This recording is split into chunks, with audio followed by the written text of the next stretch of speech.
Today we're going to be talking about solving quadratics by graphing and factoring. There's no new vocab for today, so we're just going to jump right in. We're actually going to start first with how do we determine if something is a solution. Basically, this is the check step. So this can be used no matter what method we use to solve quadratics. We can always use this method to check our answers to see if it works. So what I have to do is I'm going to take each solution. So I'm going to take this 2 right here, and I'm going to plug it in for x. Now, remember, a solution is an x-intercept. So that is whenever y is 0. Remember, it's a number, comma, 0. So because we know that, we can plug a 0 in for y. So in other words, it's going to look like this. It'll say 0 equals, instead of x, I'm going to plug a 2 in parentheses, squared minus 4. And now I'm going to simplify from here. So 2 squared gives me 4, and 4 minus 4 gives me 0. It worked. All right, now I'm going to take my second solution, and I'm going to do the same thing. I'm going to plug it in. It should also equal 0 because it's when it crosses the x-axis. Again, I plug it in parentheses. That's really important because otherwise it could alter your answer. I'm going to start first with my negative 2 squared.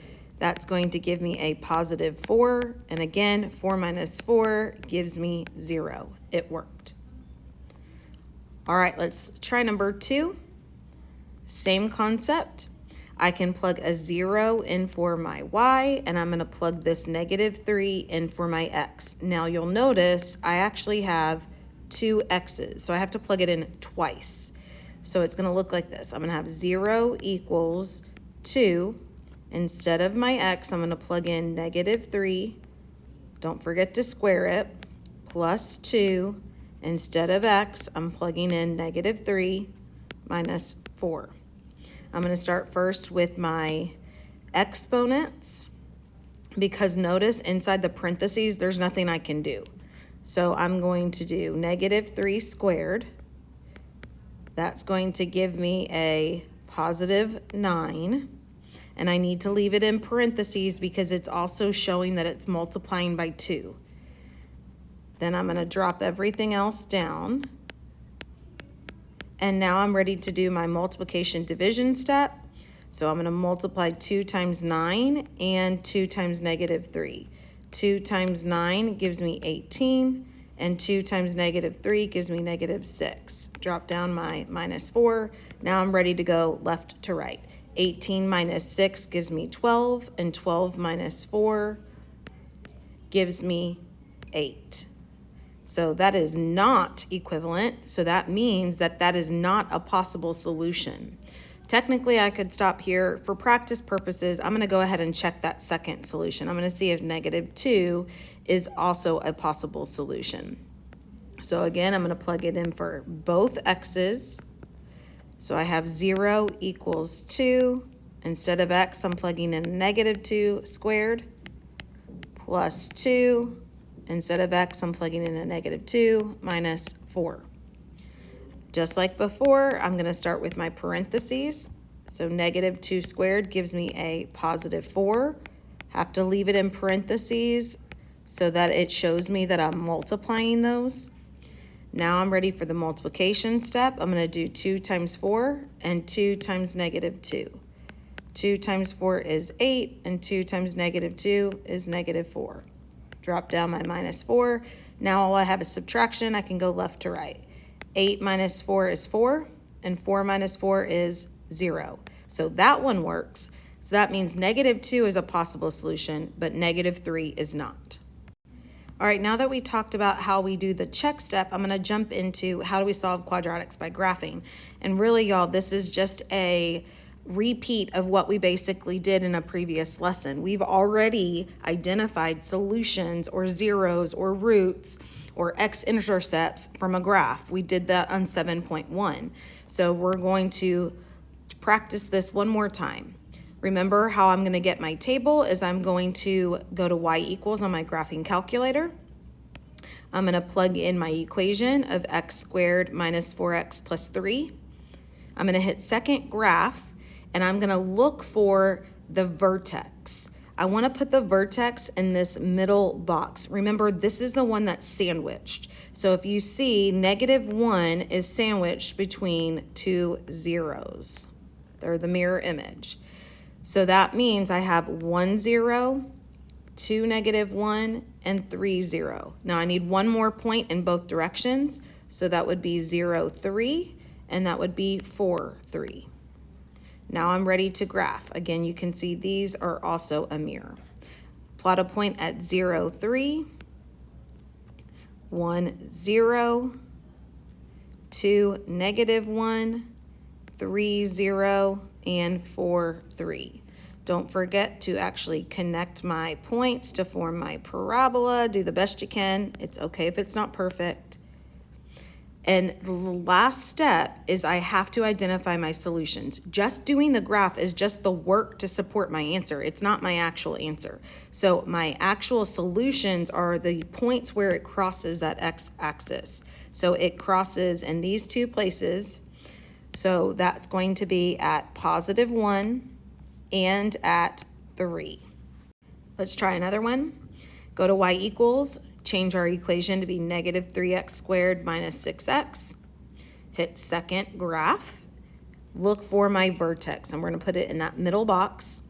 That vertex is at the ordered pair -1 3 because it is sandwiched between the values of -2 0 and 0 0.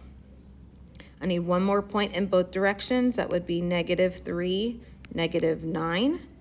And 1 -9. Plot all the points that I can fit on my graph.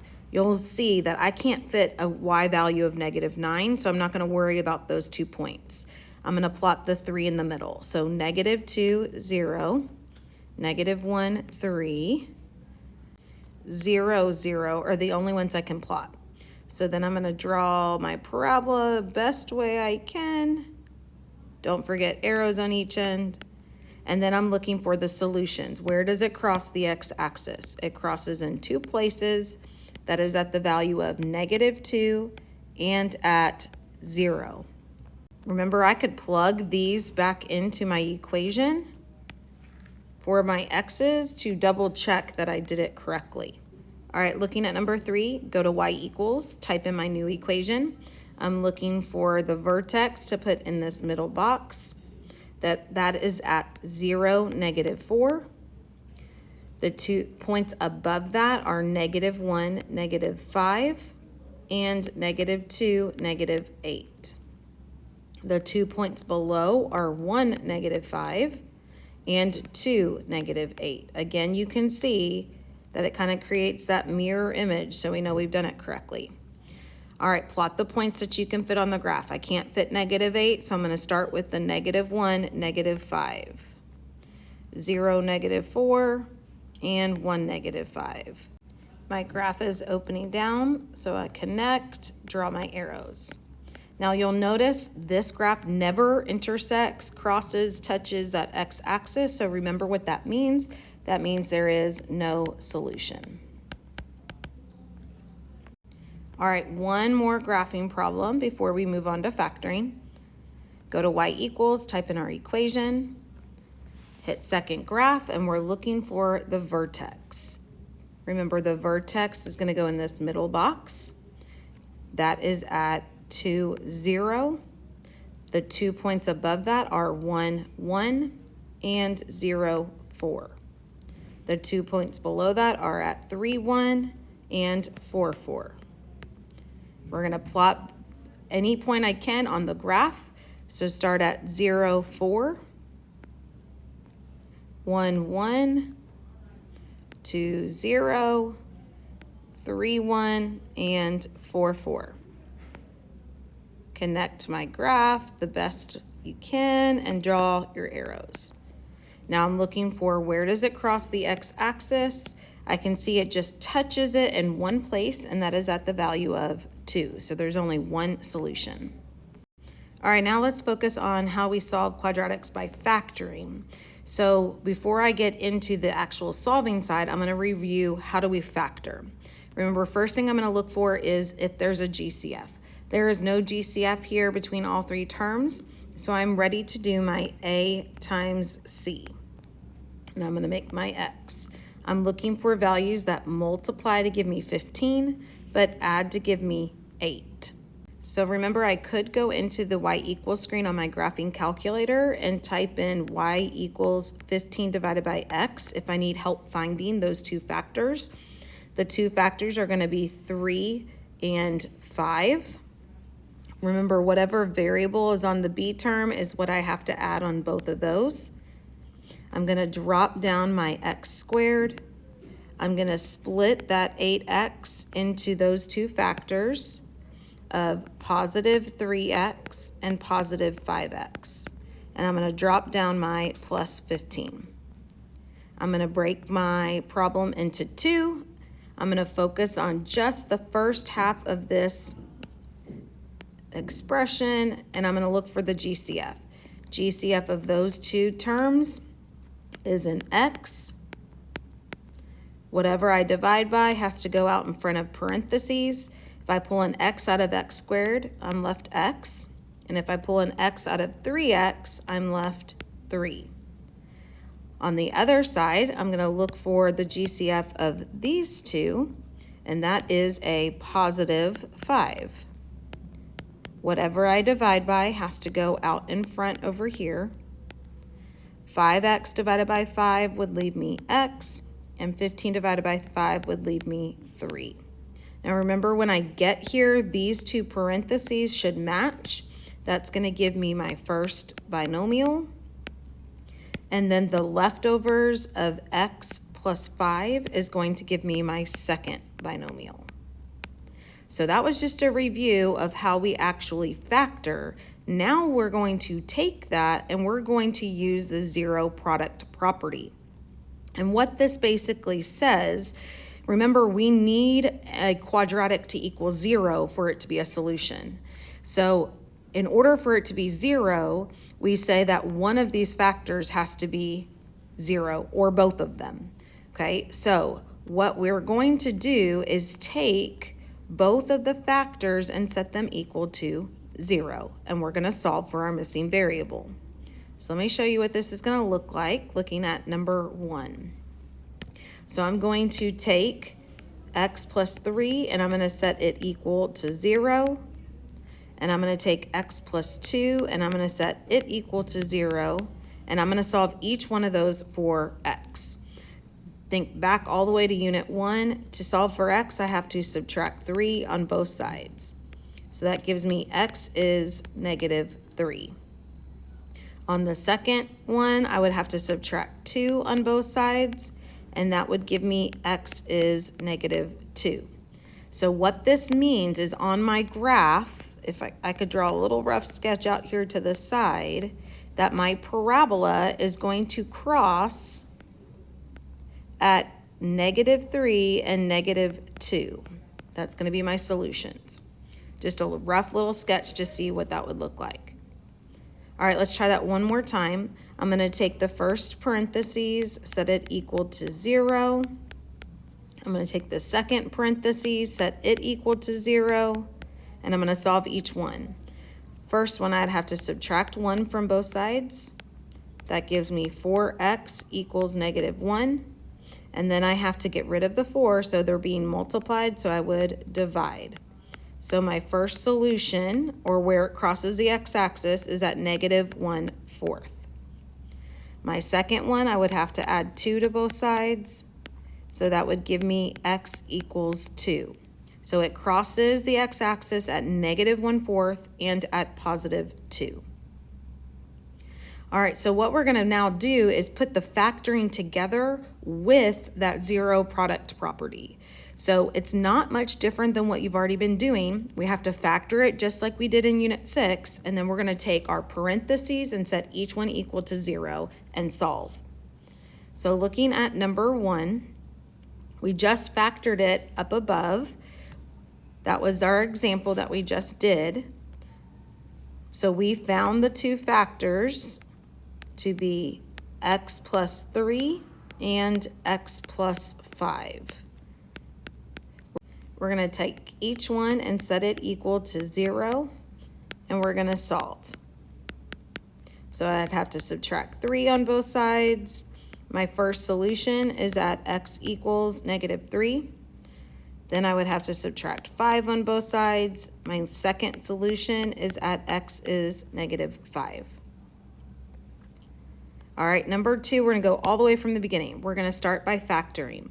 Now this is really, really important. You'll look at this equation and you'll notice this is not set equal to 0.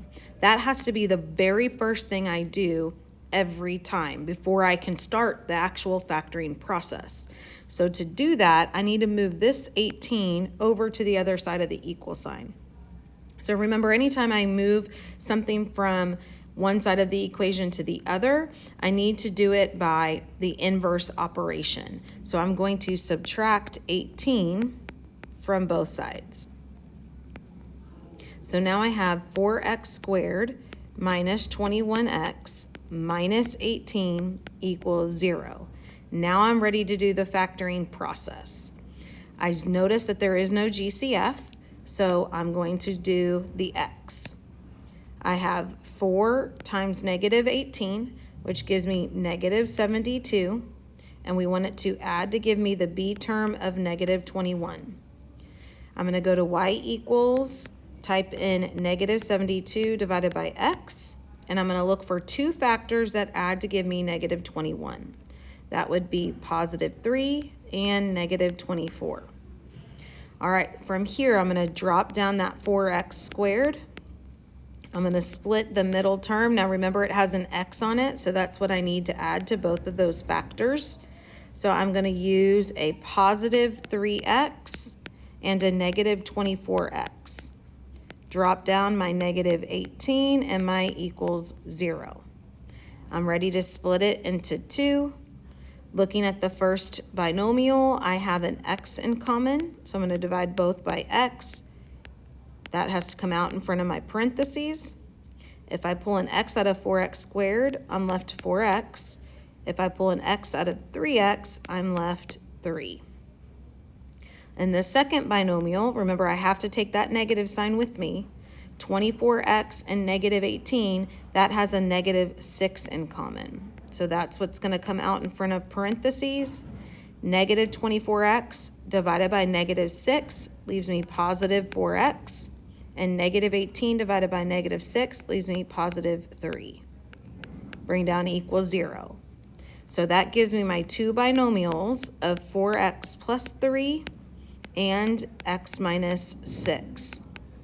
But remember, I'm not done. All I've done is actually factor. So now I have to take each one of those and I'm going to set them equal to 0 and solve. I'm going to move down just a little bit, give myself some more room to do this. So I have 4x plus 3 and x minus 6. I'm going to subtract 3 from both sides. I have 4x equals negative 3. Divide by 4 on both sides. So my first solution is at negative 3/4. For my second solution, I'm going to add 6 to both sides. So my second solution is at positive 6. Now remember, I could go and plug this equation into y equals on my graphing calculator, and I could double check that I see solutions at those 2 values. I could also take each of those, plug them back into my equation, and see that it works. I have more than one option for checking. All right, let's look at another example. I'm going to start first by making sure it's set equal to 0. It is, so then I'm ready to factor. I notice that there's a GCF. They both have an x in common, so I'm going to divide both by x. Remember, that comes out in front of my parentheses. If I take an x out of x squared, I'm left x. If I take an x out of 10x, I'm left positive 10. There is no other factoring to do. These are my 2 factors because of the fact that there's no squared left. So I'm going to take each one and I'm going to set it equal to 0. Well, there's nothing to solve on that first, so my first solution is at x equals 0. For my second one, I'm going to take x plus 10 equals 0, and I have to solve for x.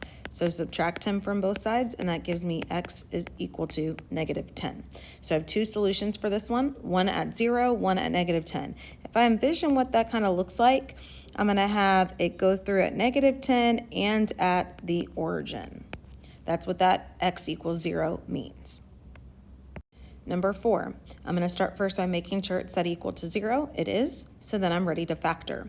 There is no GCF in common. I notice I'm missing that middle term, so I'm going to go ahead and add in a 0, and I have half of my x squared, so that's just x. Minus 4 equals 0. Now I'm ready to make my x. A value is 1, so 1 times negative 4. We want what multiplies to negative 4, but adds to give me 0. I go in my calculator, I can type in negative 4 divided by x, and I can find the two factors would be negative 2 and positive 2. I'm going to drop down my x squared. I'm going to split that middle term. Remember, since it has an x on it, that's what variable needs to go on both factors. So I have a negative 2x and a positive 2x. Drop down my negative 4 equals 0. I'm ready to split into 2. Looking at the first binomial, they have an x in common, so I'm going to pull an x out. Remember, that goes out in front. If I pull an x out of x squared, I have x. If I pull an x out of negative 2x, I'm left negative 2. In the second binomial, they have a 2 in common. I'm going to put that out in front of parentheses. 2x divided by 2 leaves me x, and negative 4 divided by 2 leaves me negative 2. So that gives me two binomials of x minus 2 and x plus 2. Now remember, I'm not finished. All I've done is factor, so I have to take each binomial and set them equal to 0 and solve for x. So I'm going to add 2 to both sides. My first solution is at x is 2. Take my second binomial, set it equal to 0 and solve. I have to subtract 2 from both sides. So my second solution is at x is negative 2. All right, number 5. Check to make sure it's equal to 0. It is. Check for a GCF. I have a GCF of x. So I'm going to pull an x out in front. That would leave me a 7x plus 2. Now there's no more factoring to be done because there's no squared. So remember, I'm going to take that first term and I'm going to set it equal to 0. So that gives me a solution at the origin. Take my second factor and set it equal to 0. I would subtract 2 to start. That would give me 7x equals negative 2. Divide both sides by 7. So my second solution is at x equals negative 2/7. All right, number 6. Start first by making sure it's set equal to 0. It is not. I have to move that 5 to the other side, so I'm going to do that by subtracting. Now that means I have to combine it with like terms, so that's going to give me 3x squared minus 16x, and negative 7 and negative 5 combined together to give me negative 12. Now I'm ready to start factoring from here. I look for a GCF. There isn't one. So I'm ready to do A times C. I want what multiplies to give me negative 36, but adds to give me that negative 16. Remember, I'm going to go to my calculator, type in y equals negative 36 divided by x, and I'm going to search for factors that add to negative 16. That would be 2 and negative 18. I'm going to drop down the 3x squared. I'm going to split that middle term since it has an x on it. That's what I'm going to add to both factors. So I have a positive 2x and a negative 18x. Drop down my negative 12. I'm ready to split it into 2. In my first binomial, they have an x in common, so I divide both by x. That would leave me a 3x plus 2. The back binomial has a negative 6 in common. Put that out front. That would leave me a 3x plus 2.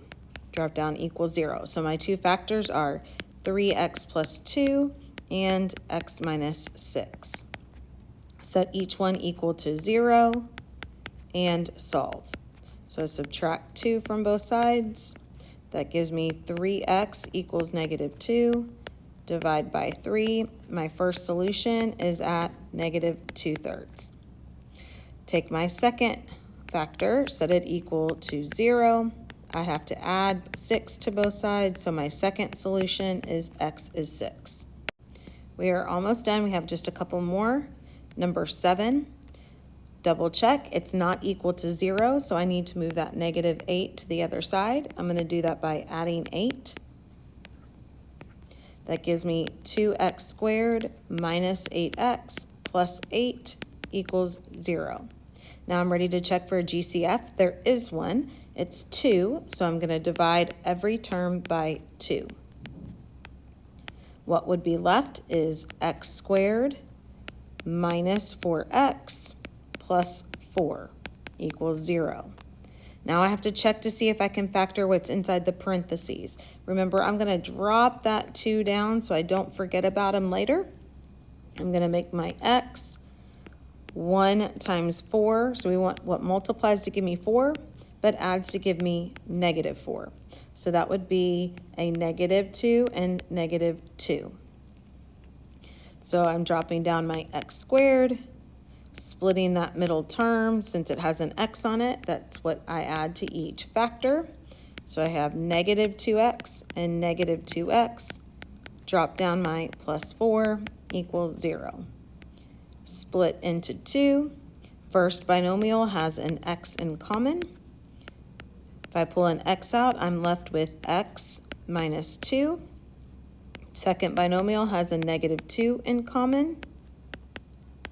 So that would give me x minus 2.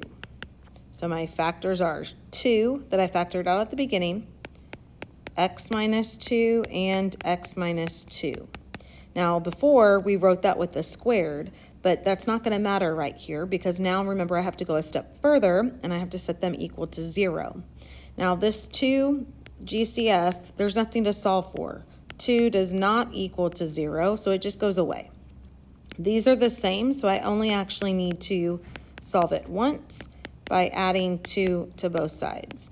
So that gives me a solution at 2. What this basically means on my graph is that it just touches at x is 2.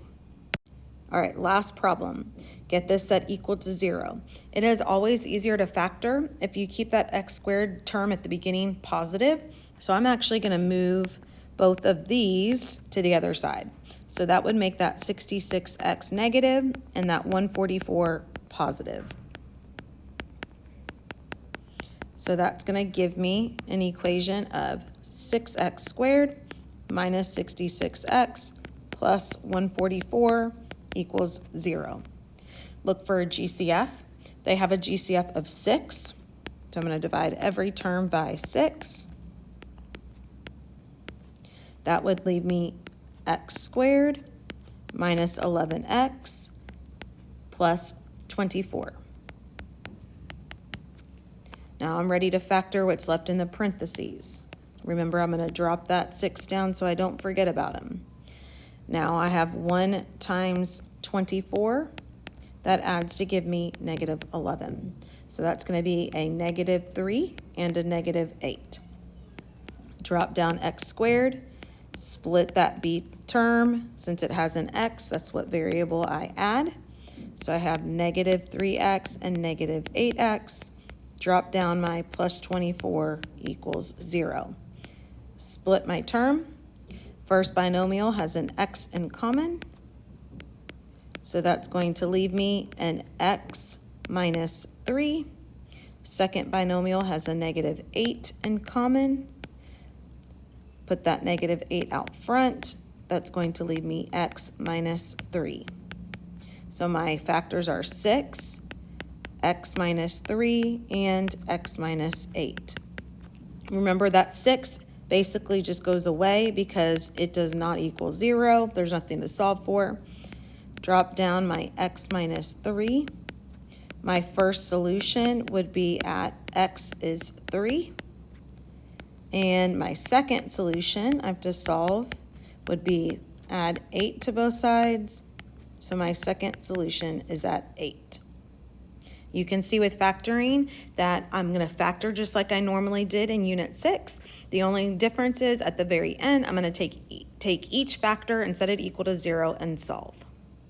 So for today, we learned two methods of finding the solutions or x-intercepts of a quadratic graph. Both of these methods ultimately get us to the same answer.